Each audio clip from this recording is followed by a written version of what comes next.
ప్రియమైన సహోదరి సహోదరుడా, ప్రభువైన యేసుక్రీస్తు వారి నామం పేరిట మీ అందరికీ శుభవందనాలు. మరి ఒక శ్రేష్టమైన దినమును ప్రభు మనకు అనుగ్రహించినందుకై ఆయనకు మహిమ కలుగునుగాక. ఈ ఉదయకాలము పరిశుద్ధ గ్రంథములో నుంచి దావీదు కీర్తనలు 84వ కీర్తన 5వ వచనాన్ని ధ్యానాంశంగా తీసుకుందాం. నీ వలన బలముందు మనుష్యుడు ధన్యుడు. ప్రియ సహోదరి సహోదరుడా, బలము దేవుడిచ్చినటువంటి గొప్ప ఆశీర్వాదం. ధన్యులు అంటే దేవుని చేత దీవించబడిన వారు. చూడండి, దావీదు 18వ కీర్తనలో కూడా సెలవిస్తాడు, యెహోవాయే నా బలము, నా ఆశ్రయదుర్గము, నా కోట ఆయనే. దేవుని వలన పొందిన బలము చాలా గొప్పది. అవును, దావీదు ఒకప్పుడు ఎంతో బలహీనుడు. నిజంగా గొర్రెల కాపరిగా ఉన్నప్పుడు మరి లోకంలో తన ప్రయాణాన్ని కొనసాగిస్తూ ఉండేవాడు. చూడండి, తన ఆత్మీయ జీవితంలో ఎప్పుడైతే కొన్ని దినాల తర్వాత దేవుడు దావీదును అభిషేకించాలని తలంచాడు, సమూయేలును పంపి దావీదును తైలపు కొమ్ముతో నూనె బుడ్డితో మరి దేవుని అభిషేకం అతని మీదకు వచ్చినప్పుడు దేవుడు ఎంతగానో తనకు బలాన్ని ఇస్తూ వచ్చాడు. అందుకే అప్పుడు గొర్రెలు కాస్తున్నప్పుడు మరి ఎలుగుబంటును చీల్చాడు, మరి సింహాన్ని మేకపిల్ల వలె చీల్చివేశాడు. మరి గొల్యాతు ఎదుటికి వచ్చినప్పుడు మరి గొల్యాతుని ఏ విధంగా చంపాడో మనం ఎరిగిన సత్యమే. నిజంగా దావీదు బలాతిశయం, దావీదుకున్న బలం ప్రభువే. అవును కదా, దేవుని వలన బలమునందు మనుష్యుడు ధన్యుడు.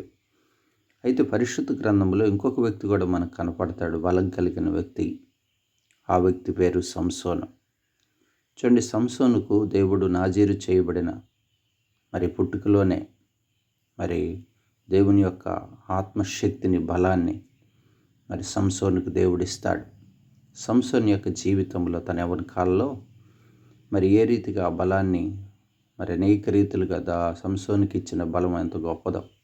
సంసోను కూడా తిమ్నాత్ అనే మార్గం గుండా వెళుతున్నప్పుడు మరి సింహాన్ని చీలుస్తాడు. అంతేకాదు, మరి పచ్చి దవడ ఎముకతో, గాడిద దవడ ఎముకతో 1000 మందిని శత్రువులను చంపగలుగుతాడు. ఇంకా ఎన్నో బలాతిశయమైన ఉన్నప్పటికీ తర్వాత దినాల్లో సంసోను తన జీవితంలో మరి గాజాలో వేశ్య సాంగత్యం చేసి దేవుడు తనకిచ్చిన బలాన్ని పోగొట్టుకుంటాడు. అవును కదా ప్రియ సహోదరి సహోదరుడా, దేవుడు మనకిచ్చిన బలం ఎంతో గొప్పది. ఆ బలమును మనము చాలా విలువగా చక్కగా దాన్ని వాడుకోవాలి. దావీదుకి ఇచ్చిన బలాన్ని అనేకమైన కార్యములు, దేవుని కార్యములు చేయటంలో దావీదు చక్కగా వాడుకున్నాడు.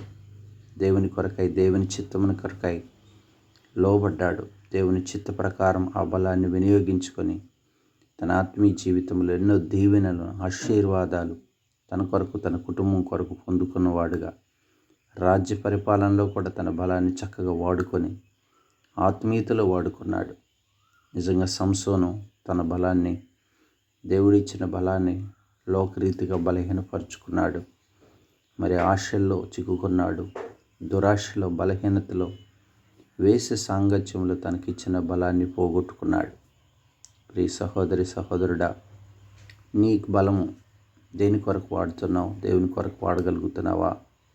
దేవుడిచ్చి నీ బలాన్ని చక్కగా వినియోగించగలుగుతున్నావా? పౌలు చూడండి, నేను ఎప్పుడు బలహీనుడును అప్పుడే నేను బలవంతును. పౌలు దేవుడు దర్శించిన తర్వాత తన శరీరం ఎంతో బలహీనపడిపోయింది. కానీ దేవుడు అనుదినము తనకు బలాన్ని ఇస్తూ వచ్చినప్పుడు ఆ బలాన్ని దేవుని కొరకు ఎంతో క్రయం చెల్లిస్తూ వచ్చాడు. శరీరాన్ని నలగొట్టుకున్నాడు. ఆ బలాన్ని దేవుని కొరకై సువార్త ప్రకటనలోను, ప్రార్థనలోను, ఆత్మీయ సంఘాన్ని కట్టడంలోను, పరిచర్య చేయటంలోను దినదినము దేవుని కొరకు ఆ బలాన్ని చక్కగా వాడుకున్నాడు. ప్రియ సహోదరి, మనమైతే ఎలా ఉంటున్నాం? దేవుడు అనుదినము కృపనిస్తూ, బలాన్నిస్తూ, ఒక దినం వెంబటి దినం, మాసం వెంబటి మాసం మరి సంవత్సరం నీకు దేవుడు అనుగ్రహిస్తుంటే ఆ బలాన్ని నీ కుటుంబం కొరకు, వ్యక్తిగత నీ అవసరాల కొరకు, నీ ఆయుష్కాలంలో నీకు ఇచ్చిన బలాన్ని నీ వ్యక్తిగత సంతోషం కొరకు వాడుకుంటున్నావా? అయితే ప్రభు ఈరోజు హెచ్చరిస్తున్నాడు. ఒకరోజు సంసోన్లాగా బలహీనుడు అయిపోతావు. లోకాశలో చిక్కుకొని నష్టపోయే పరిస్థితి ఉంది. ఆ స్థితిలో మనం ఉండకూడదు. చక్కగా దావీదులాగా దేవుని కొరకు ఆ బలాన్ని వాడాలి. శత్రువును ఓడించుట కొరకు, సువార్త ప్రకటన కొరకు, ఆత్మీయ పరిచర్య కొరకు, ప్రార్థన కొరకు నీ బలాన్ని చక్కగా యాత్రా జీవితంలో వాడుకోవాలి. అవునప్పుడు ఎప్పుడు నువ్వు బలహీనపడిన ఆ బలాన్ని నీకు దేవుడు మరల తిరిగి సమకూరుస్తాడు. మరి పౌలులాగా మన ఆధ్యాత్మిక జీవితంలో ఆ బలాన్ని చక్కగా వాడుకునే వారం ఉండాలి. శారీరక బలమును ఆత్మీయ బలముగా మార్చుకోవాలి. అనుదినము నీ బలమును దేవుని పరిచర్య కొరకై వాడేవాడుగా నీవు ఉండగలుగుతున్నావా? నీ ఆత్మీయ జీవితంలో ఇచ్చిన బలాన్ని దుర్వినియోగం చేసుకుంటున్నావా సంసోనులాగా? ప్రియ సహోదరి సహోదరుడా, అందుకే ఈరోజు ప్రభు నీ వలన బలమునందు మనుష్యుడు ధన్యుడని లేఖనాలు సెలవిస్తున్నాయి. ప్రార్థన చేసుకుందాం. పరిశుద్ధుడా, ప్రేమ కలిగిన తండ్రి, నీవిచ్చిన బలం ఎంత శ్రేష్టమైనది. అనుదినం మేము మా ఆత్మీయ యాత్రా జీవితంలో చక్కగా దాన్ని వాడుకొని అయ్యా నీ పరిచర్య కొరకు, సేవ కొరకు, సువార్త కొరకు అయ్యా నీ పని నిమిత్తం మా బలాన్ని వాడుకునే అనుభవ జ్ఞానం నీ బిడ్డలైన వారికి మాకు దయచేయం తండ్రి. తద్వారా మా యాత్ర చేయు మార్గములు నీకు ప్రియముగా మార్చుకునే కృప మాకు దయచేయం. తద్వారా నీ నామానికి మహిమ తెచ్చి మేము కూడా ధన్యులు మగునట్లుగా ఆశీర్వదించబడే వారిముగా దావీదు వలె, పౌలు వలె ఉండుటకు సహాయం చేయం. ఎక్కడ సంసోను వలె బలహీనపడిపోతున్న ఆ విషయంలో విడుదల దయచేయండి తండ్రి.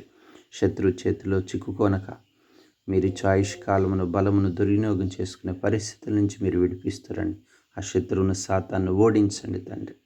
సంఘమును ఆశీర్వదించము. సంఘములు యవ్వన కాల బిడ్డల భవిష్యత్తును దీవిస్తురండి. వ్యాధిగ్రస్తులను స్వస్థపరుస్తురండి.